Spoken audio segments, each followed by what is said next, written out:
وَفِزُ أَمْرِي إِلَى اللَّهِ إِنَّ اللَّهَ بَصِيرٌ بِالْعِبَادِ أَعُوذُ بِاللَّهِ مِنَ الشَّيْطَانِ اللَّعِينِ الرَّجِيمِ بسم اللَّهِ الرَّحْمَنِ الرَّحِيمِ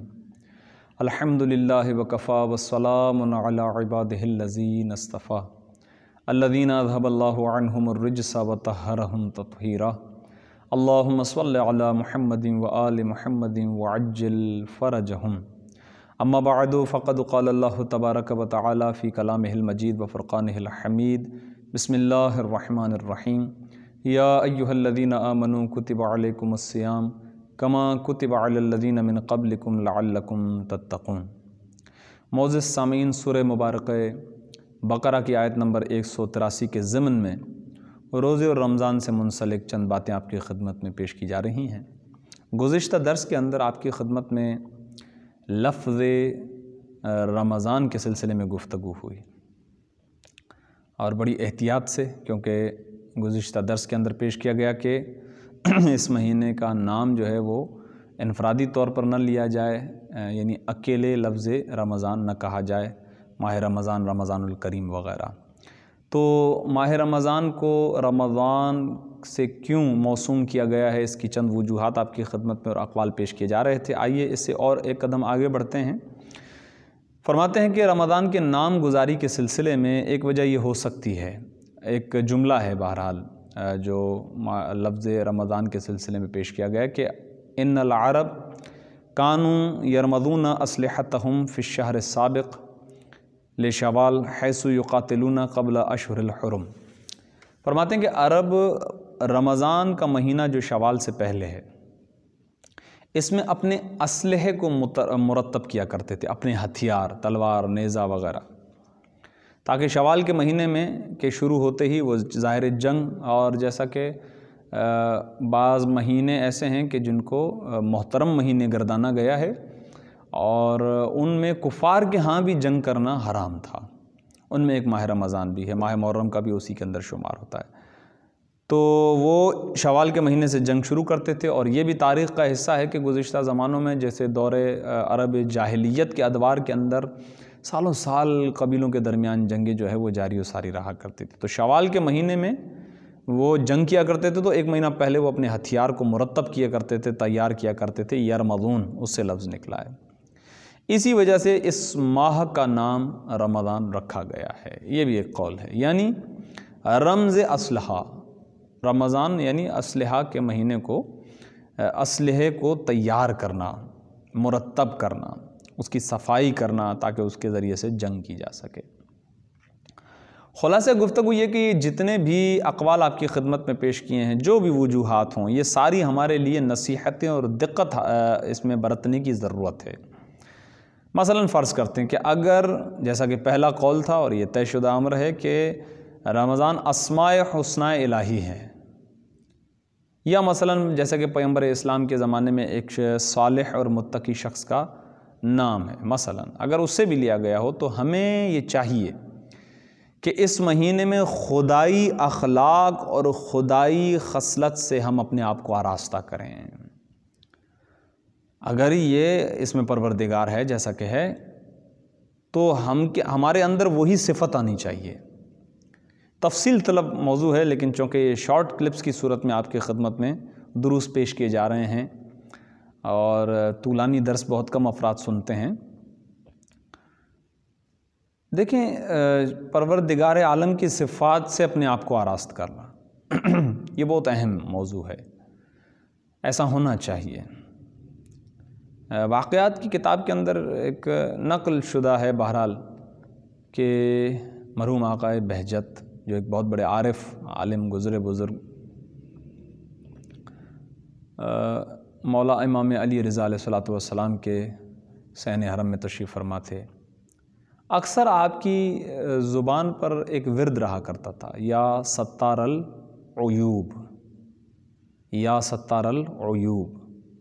یعنی اے عیبوں کو ڈھانکنے والے، پردہ پوشی کرنے والے، ستر پوشی کرنے والے، چھپانے والے۔ نام ہے پروردگار عالم کا ستار۔ کسی نے پوچھا آپ سے کہ آپ اکثر زبان آپ پر آپ کے ورد ہوتا ہے، خاص طور پر جب آپ صحن حرم امام علی رضا میں تشریف فرما ہوتے ہیں، تو جناب آقا بہجت نے ارشاد فرمایا کہ پہلے کوشش کی کہ آپ جواب نہ دیں، چونکہ ظاہر ہے یہ جو عرفان رکھنے والے علماء ہوتے ہیں یہ کوشش کرتے ہیں کہ ان کی یہ باتیں چھپی ڈھکی رہیں، ان کے اندر جو پروردگار عالم کی عطائیں ہیں یہ ان کو چھپانے کی کوشش کرتے ہیں۔ بہرحال جب اصرار کیا گیا تو آپ نے ارشاد فرمایا کہ میں اپنی آنکھوں سے دیکھ رہا ہوں کہ حرم کے اندر انسان نہیں جانور داخل ہو رہے ہیں۔ دیکھیں یہ واقعاً بھی روایات کے اندر ہے کہ مومن کی جو نگاہ ہے وہ یہاں اسی طرح دیکھ سکتی ہے جس طرح عالم آخرت۔ جیسے مثلاً یہاں انسان اپنے اعمال کی وجہ سے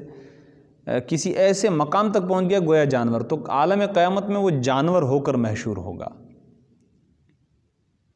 جیسا کہ روایات کے اندر ہے، مثلاً رسول اسلام تشریف فرما تھے کہ اصحاب کے مجمع میں ایک شخص آتا ہے، آپ نے ارشاد فرمایا، پوچھا اس سے کہ کیا بتا سکتے ہو؟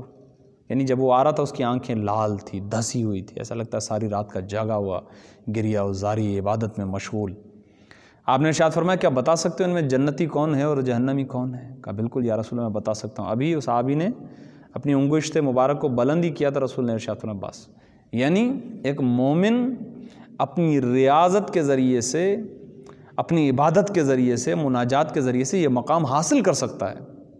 تو چہ جائے کہ ہم اس پہ اعتراض کریں کہ مثلاً آقا بہجت اس طرح کیسے ان کو دکھائی دے سکتا ہے؟ بالکل دکھائی دے سکتا ہے، اس میں کوئی جو ہے وہ یہ ناممکن نہیں ہے۔ تو کہا کہ میں اپنی آنکھوں سے دیکھ رہا ہوں کہ یہ حرم کے اندر جانے والے، میں کیسے زبان سے کہوں کہ کتے اور سور جو ہے وہ اللہ اکبر وہ حرم کے اندر جا رہے ہیں، یعنی انسان اپنے عمل کی وجہ سے اس مقام تک پہنچ جائے۔ ہاں لیکن یہ ہے کہ میں دیکھ رہا ہوں کہ جب وہ حرم سے باہر نکل رہے ہیں تو پھر انسان کی صورت میں تو شرف حضرت امام علی رضا علیہ الصلوۃ والسلام ہے، اور آپ کی زیارت کی جو فضیلت ہے اور آپ کے حرم کا جو کمال ہے کہ جو آپ کا طواف ہو جاتا ہے تو گناہوں سے دھل جاتا ہے انسان، یہ پروردگار عالم نے اہل بیت کو شرف بخشا ہے۔ لیکن آپ اس پہ غور کریں، وہ یہ ہے کہ یا ستار العیوب، اے پروردگار، ہمیں اس طرف توجہ کرنی ہے جو ہمارا موضوع ہے، اے پروردگار تو ستار العیوب ہے، یعنی بندے اپنے اعمال کی وجہ سے جانور بن چکے ہیں لیکن پھر بھی تو نے انہیں بندوں کی نظر میں بندہ دکھایا ہوا ہے۔ اللہ اکبر۔ تو ستار تو صفت پروردگار ہے، اور یہی حکم پروردگار عالم نے دیا ہے کہ آپ کسی کے عیب کو دوسرے کے آگے بیان نہیں کر سکتے۔ جب لوگ غیبت کر رہے ہوتے ہیں اور ان سے کہا جائے کہ یہ آپ کیا کر رہے ہیں، آپ کیوں بیان، تو کہہ رہے ہیں بھائی ہم کوئی جھوٹ تھوڑی بول رہے ہیں، سچ تو کہہ رہے ہیں۔ بھائی یہ جو آپ سچ کہہ رہے ہیں اسی کو خدا نے کہا ہے کہ گویا اپنے مردار بھائی کا گوشت کھانا، اسی کو جہنم کے کتوں کی غذا قرار دیا ہے۔ آپ تو اپنے طور پہ کہہ رہے ہیں کہ میں سچ کہہ رہا ہوں، اسی کا نام غیبت ہے، کیونکہ آپ کسی کی برائی کو آشکار کر رہے ہیں۔ خدا نہیں کر رہا تو آپ کو کس نے حق دے دیا ہے؟ خدا نے اپنا ایک، خدا کا اسم گرامی ہے ستار، تو خدا نے حکم دیا ہے، اور حدیث قدسی کے الفاظ ہیں کہ اے میرے بندے یا ابن آدم اطیعونی، اے ابن آدم میری اطاعت کر تاکہ میں تجھے اپنے جیسا بنا دوں۔ سبحان اللہ، میں تجھے اپنے جیسا بنا دوں، اپنی صفات کا، یعنی میری صفات تجھ سے جلوہ گر ہوں، تجھ سے ظاہر ہوں۔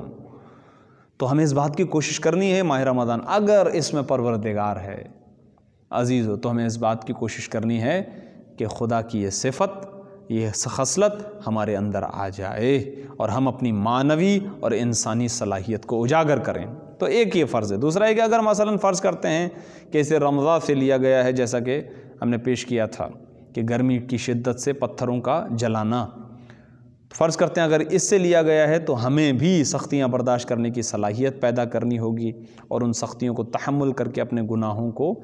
جلا دینے کے لیے کوششیں کرنی ہوں گی، اور اپنے آپ کو آلودگیوں سے پاک کرنا ہوگا۔ اور فرض کرتے ہیں اگر یہ کہیں کہ رمضان مثلا جیسا کہ ابھی گزشتہ قول پیش کیا گیا کہ اسلحے کو تیار کرنا، رمضان یعنی اسلحے کو تیار کرنا، اگر یہ مراد بھی لیا گیا ہے تو اس سے بھی ہمیں یہ درس ملتا ہے کہ ہم ہمیشہ متحرک رہیں، کوشش کرتے رہیں، اور کہ ہم اپنے نفس کو مہذب بنا سکیں، تہذیب نفس کی کوشش کریں، اور اپنے کردار کو سنوارنے کی کوشش کریں۔ یہ ماہ رمضان آئے اس لیے، ٹھیک ہے؟ تو یہ جتنے بھی اقوال ہیں ان سے ہم اپنے لیے درس لے سکتے ہیں،